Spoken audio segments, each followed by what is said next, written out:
Well, good evening. This video is going to be about conceptual understanding, but we're going to form this presentation tonight with a little bit of a history lesson. So back in 2006 and actually in 1997, there was this idea of a balanced mathematics program, which was in the California frameworks. And I've highlighted three very important concepts that was in the framework back in 2006. That these three things should be emphasized: computational and procedural skills, conceptual understanding, and problem solving. Remember, this had the roots back in 1997 as well, and then the framework was updated in 2006.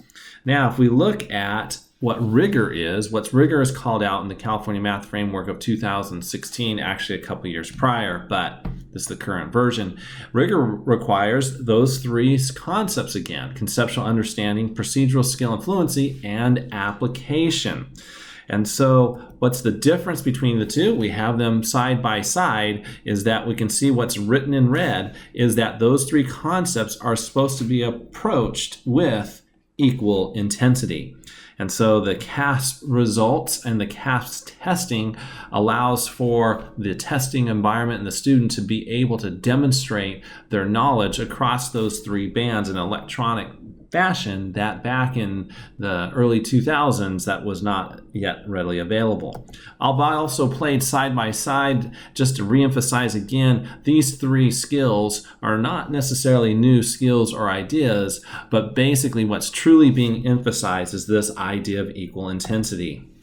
So back in 2006, this was an unbalanced mathematics program based primarily on the test that took place. The test really drove the type of instruction that was there, and what was emphasized was truly on procedural skill and fluency.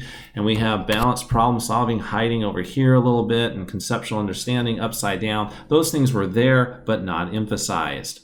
So what is rigor? Rigor are those three concepts of conceptual understanding, procedural fluency, and application, all applied with equal intensity. So it's not necessarily about a problem getting harder, it's balancing those three areas with equal intensity, and we're using an equilateral triangle that has equal sides and equal angles just to further emphasize the equal intensity of each of those three areas.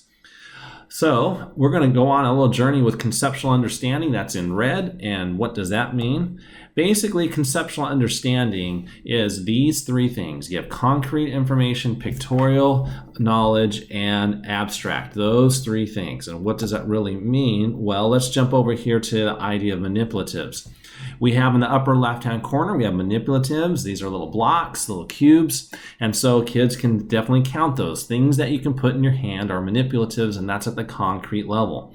From there, kids would be able to draw or create images of the manipulatives. And finally, as we look down at the bottom with abstract, they'd be able to connect that there were four images up here in the right-hand corner, and 4 represents that. That symbol 4 is an abstract concept of something that the kids drew over here, but over here they were able to touch and count.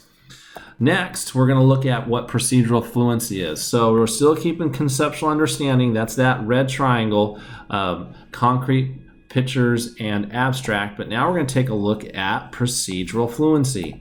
So procedural fluency has at its basis that red triangle of concrete, pictorial, and abstract, but we're going to put two other sides to this triangle of reasoning. Students need to have this ability to reason from their conceptual understanding and eventually have this concept of mastery. Sometimes we've called that memorization, but we want to think of this in terms of mastery.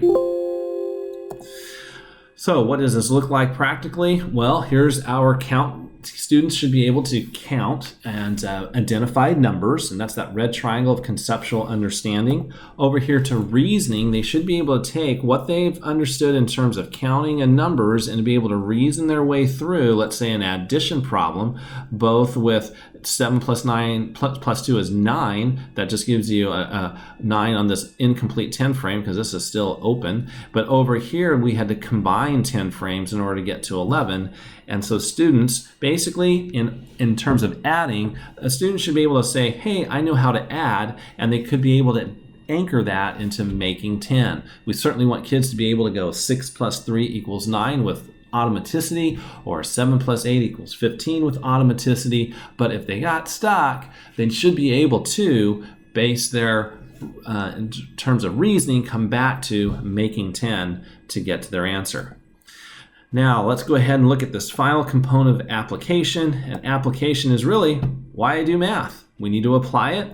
There's some really engaging problems out there with 3-act math, but the pinnacle for application in terms of testing and CAASPP are these things called performance tasks.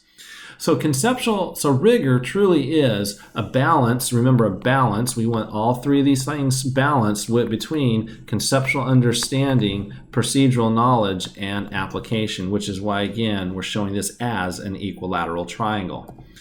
So here's another way we can take a look at rigor. We have these three ideas again going across the top.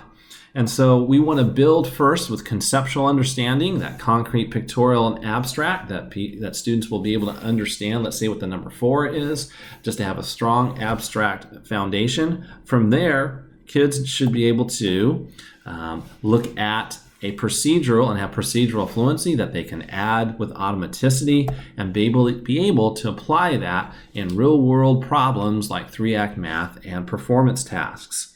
So let me show you what unrigor is.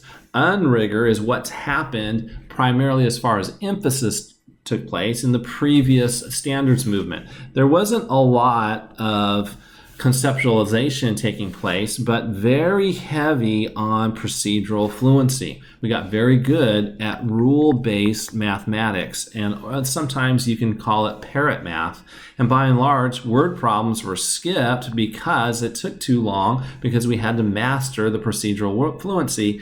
And within the old testing system, mathematical reasoning, which was a domain, was basically embedded in the test, which in some ways implied that it wasn't valued. So again, here is what rigor should look like in another form.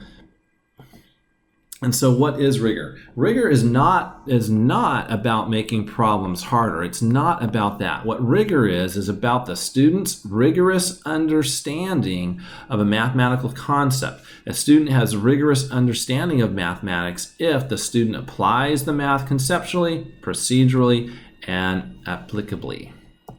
So what is rigorous instruction? Rigorous instruction rigorous teaching is about designing curriculum, instructing lessons, and creating applications so that students gain a rigorous understanding of mathematics in these three ways: conceptually, procedurally, and applicably. So here's some added bonus to what I shared earlier in terms of, let's say, the testing environment. We can look at claim 1. When you come jumping over the CAASPP, and this is a big jump, so shifting your mind real quick, is that claim 1 really is focused through conceptual understanding and procedural fluency. Claims 2, 3, and 4 really pick up on application for word problems, 3-act math, and performance tasks. We will get deeper into the claims on another presentation, but the foundation for our testing environment in terms of CAASPP is basically claim 1 in the conceptual and procedural part, and claims 2, 3, and 4 in the application. We can't really have one without the other. We want kids to really understand claim 1 very well in order to support claims 2, 3, and 4, which is why we do math. We can also look at depth of knowledge. Depth of knowledge is emphasized greatly across all of the areas of math, but particularly DOKs 1 and 2 is at claim 1, and DOKs 1, 2, 3, and 4 are really with claims 2, 3, and 4, with more emphasis with 2, 3, and 4 of the depth of reasoning there as well. Again, we'll have another presentation explaining depth of knowledge.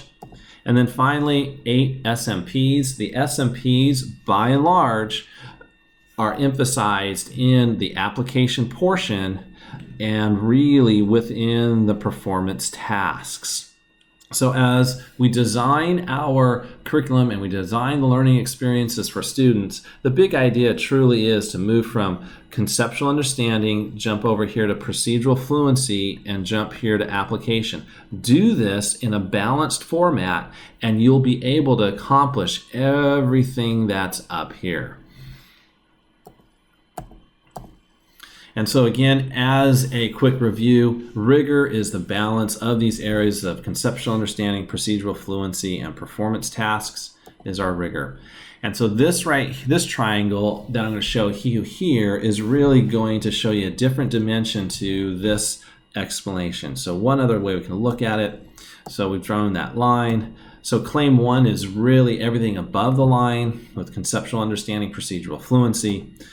Claims 2, 3, and 4 below the line, emphasizing the performance tasks. You can see the DOK levels coming up there on the left, and over there on the left again, emphasizing just 2, 3, and 4 in this area for 8 SMPs. I'm going to bring it back to this frame. How did this all come about? Why is Common Core such a big deal? Folks, it really is. If everything wasn't the same in the past, so why is it a big deal? Well, it's a big deal for this particular reason. Everything needs to be applied with equal intensity. So 1, 2, and these 3 levels are applied with equal intensity. So what does it really take to move kids' performance up? Our instructional practices need to be increased, so a balance of that CPA triangle of concrete, pictorial, abstract, or conceptual understanding, procedural knowledge, and application. So we get a twofer out of that.